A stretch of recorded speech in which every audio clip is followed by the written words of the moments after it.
Welcome back to my channel. So today I'm coming to you guys for my second trimester update. I am 29 weeks. So I am not well past, but I'm out of my second trimester. And as I explained to you guys on my other update, my first trimester update, I am going to do these trimester by trimester. I wasn't really feeling the whole 4 weeks, 3 weeks, 2 weeks. That was a lot to me. So I'm doing it by each trimester. So I've done the first trimester update and now coming to you guys with the second trimester update. For you guys who don't know, and I'm probably pretty sure most of you who look at my channel are women. So if you are not familiar with the trimester, so the second trimester is weeks 13 through weeks 27. And I am in my 29th week, so I'm out of my second trimester. I thought it is only fitting, just as I did the first trimester, to do these updates after I've completed, or after I've moved on, or after, you know, I'm trying to find the right wording, but after I've gone out of that trimester to do the actual update. So I can fill you guys in all of the goods, fill you guys in on all of the goods. So there was a lot that happened in the second trimester. So if you don't already know, and you should probably already know this, we found out that we are actually having a girl. We found out, I think that was week 15? Week 15 or 16. So because I am 35, they automatically put me in the high risk category because of my maternal age. And so because of that, I was able to do genetic testing, which my husband and I opted to do. So you can do your genetic testing. They usually do it around like your 14th week or so, where they actually draw blood, and you can let them know that once you do that testing, if you want to know the sex of the baby, because they can test and see what the gender of the baby is when they do that testing. And the way they do it is really funny. They just do it by default. So when they do the genetic testing, if they notice a Y chromosome in that testing, and you're a woman only has X chromosomes.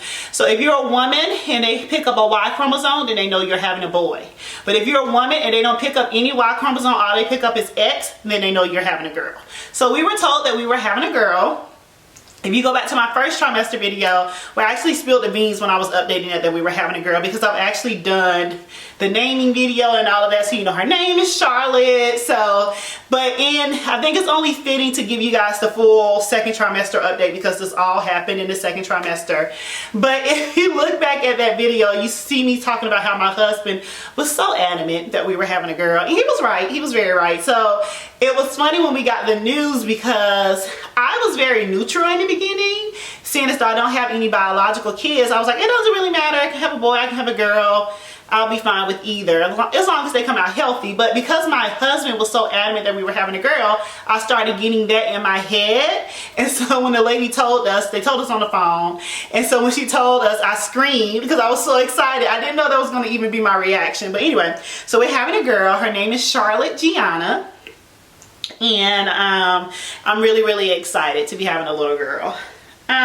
So another big thing that happened in the second trimester is that you do your 20-week anatomy scan. So this is a huge like milestone during your pregnancy, because what the anatomy scan is they take, basically it's an ultrasound that they do, but it's an expanded ultrasound. So when they do this ultrasound, they're looking at all of the baby's organs, from her brain, her heart, her kidneys, her spine, her feet, her hands, everything you can imagine on the baby's body. They go through the scan with you and make sure that everything is developing appropriately, developing on track, that all looks well. It's a very long ultrasound. I think it was like 45 minutes in total. I had a really good ultrasound technician that actually like pointed out things as she did it, and it was very interactive, and it was good for me to see it. I was very intrigued about how much they could pick up on that, just on that machine. It was a very detailed ultrasound. Baby girl is breech. She has been breech since I've had my ultrasounds done, meaning, and for you guys who don't know, breech is when her feet are down and her head is up. The right position for babies that they come out in is they come out in head first, feet up. But baby girl is actually breech, so I feel all her kicks at like the bottom of my stomach because that's where her feet are. And so they had a hard time getting some of the images that they needed to get of her heart. I didn't know this, but when they're doing this anatomy scan, they're required to get like a certain amount of images for each of the organs. And she said that the heart required, I think, like 6 images, and they couldn't get them all. So my periodontologist wanted me to come back in 4 weeks after my 20-week anatomy scan. So she saw me again at 24 weeks to get some more, to get the other pictures of the heart that they weren't able to get when I went into 20 weeks. So that was fun. So I went back again, week 24. It was really like 24 and a half because it was a Tuesday and I would have made week 25 on that Thursday. So it was like really 24 and a half. And when they did that scan of baby girl, she was 1.5 pounds. So that was actually on November the 15th. So I'm hoping when I come and do my next appointment, which is like in a week or so, that she's bigger. I know she's getting bigger because I'm getting bigger. So she's growing in there, but it's just really, really interesting and exciting to see the progress, because you know, you see it from like this little bean, and then all of a sudden it's like, oh gosh, she's, you know, putting on pounds. So it's like they're getting bigger or whatever. So they got all the pictures they needed to get of the heart of that one. She told me in my first one, when I did the 20 weeks, she was like, don't be alarmed. We don't see anything that's out of the ordinary. We just want to bring you back in 4 weeks when she's a little bigger, because of how she was positioned. She was like, hopefully we'll be able to get some of the other images that we need to get of her heart, because she'll be bigger. It's just, they were just having a hard time because of how she was positioned. How she's positioned in there, and they couldn't get the pictures that they needed to get. So yeah, so that's it as far as the baby's growing, baby's thriving, so all is well with that regard.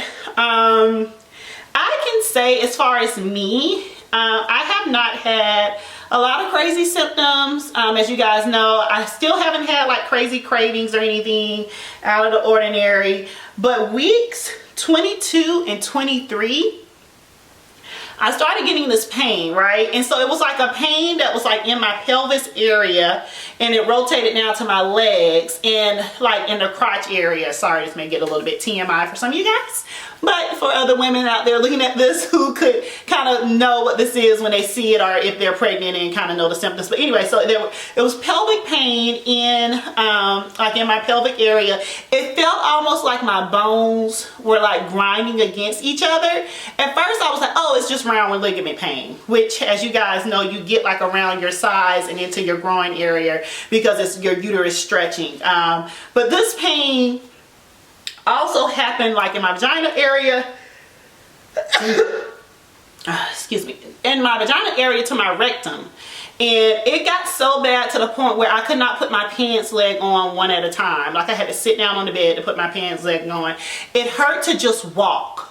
Anytime I would get up and walk, and just that walking movement, like everything in my pelvis area was just like, it felt like it was just crunching against, like my bones were just crunching against each other.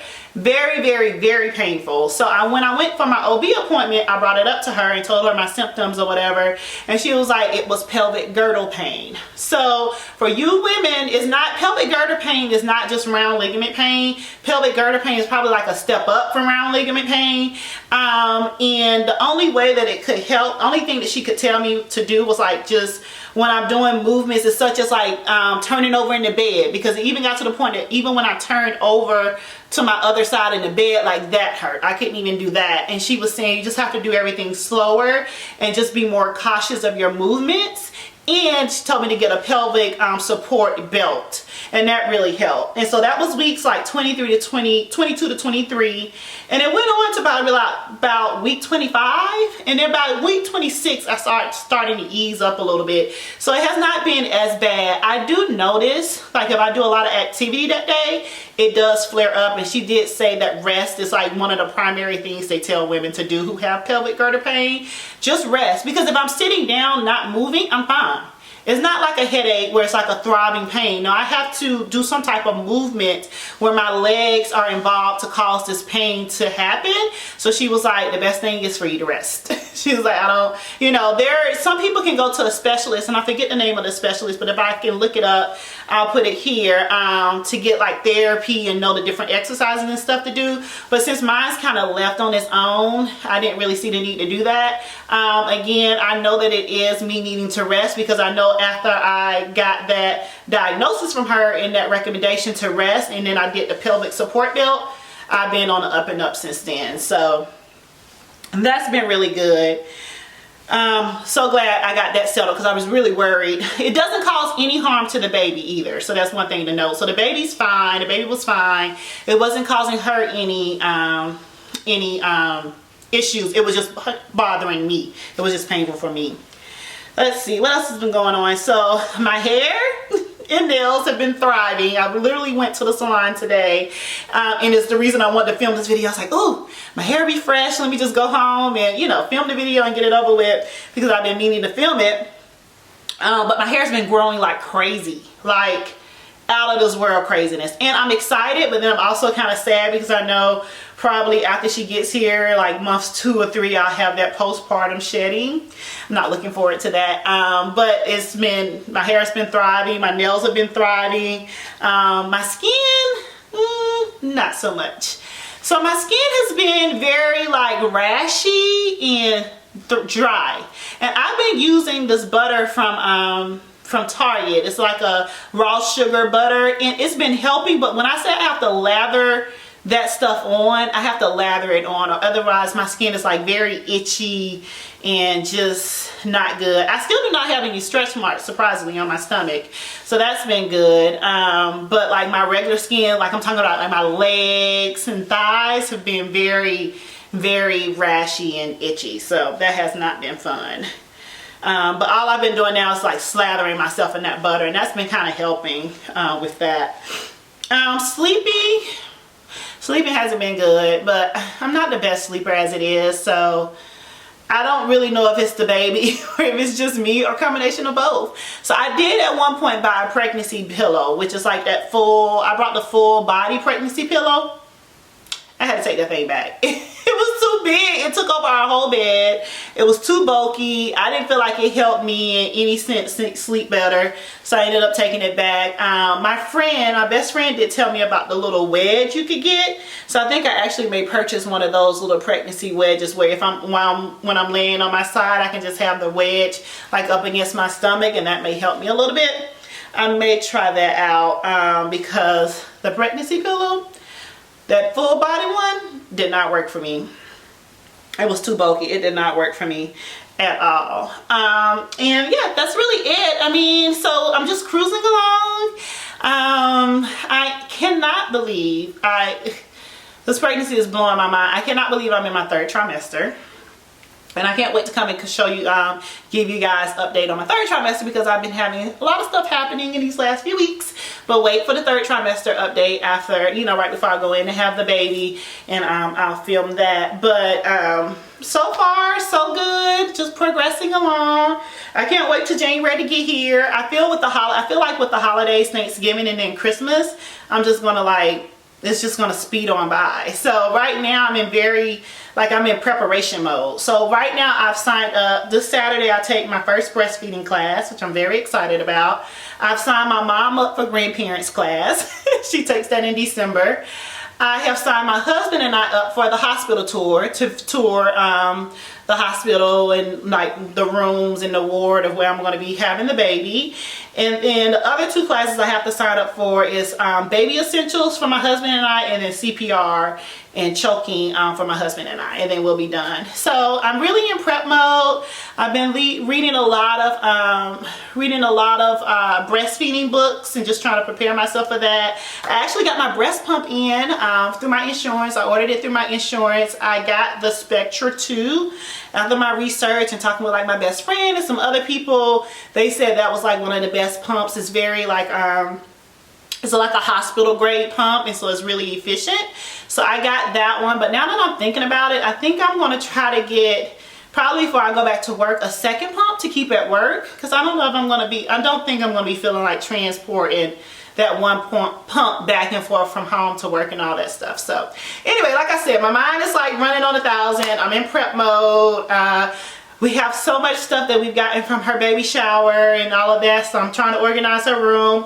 Nursery tour is coming. I probably won't get it filmed until probably like mid-December. There's still a few more things I want to put in there, but it is definitely coming. I'm excited about it. Her nursery has definitely been a labor of love. I've been driving my husband crazy, but I love to decorate, and that's just like my thing. And I think my husband and I both are going to spend so much time in there, he'll thank me later. So I've been very like, you know, diligent and focused on her nursery and just making it very comfortable and livable and, you know, all of that stuff. So anyway, that'll come in the nursery tour. But yeah, that's it. That's it for my second trimester update. I will give you guys a bump update here. I have to figure out how to maneuver the camera. Last time I had a little issue, so you guys can see, baby girl, like how my stomach is looking and all of that jazz. But anyway, thank you so much for watching this update video. If you are not subscribed, I just want to know, what are you waiting for? Please subscribe. Please tell your friends and your family to also subscribe. And if you have any questions, comments, encouragement, ladies who have been through this, I'm getting to that point where I'm getting very anxious, you know, ready to see her, ready to meet her. Please leave all comments down below. I would love to engage with you guys, and thanks for watching. Bye.